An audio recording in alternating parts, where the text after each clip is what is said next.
Trenutno so aktualni predvsem trije protokoli: širokopasovno omrežje, obvoznica Krško in komunalna infrastruktura. Skratka, protokolo je, kot sem rekel, za 32 milijonov, trenutno pa je problematičnih za cirka 10 milijonov, od tega smo približno 3,5 milijone že sami vložili lastnih sredstev. Jaz moram reči, da je tukaj bilo, ker smo naleteli na ugoden odmev in neko pripravljeno sodelovanje in razumevanje. Jaz upam, da bodo te besede tudi dejansko se potem uresničile v nekem doglednem času.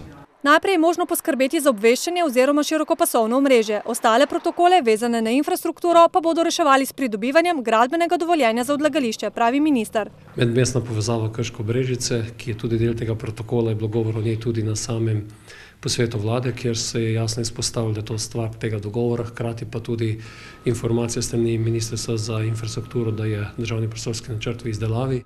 V zvezi z izgradnjo odlagališča sicer pričakujejo do konca leta dokončno revizijo investicijskega programa strani Ministrstva za infrastrukturo in prostor. S čimer pričakujemo tudi potem zeleno luč za nadaljevanje postopkov, ki bo vodila Agencija za radioaktivne odpadke, sočasno sprememba uredbe, hkrati pa tudi razmejitev obveznosti za te protokole, ki so podpisani.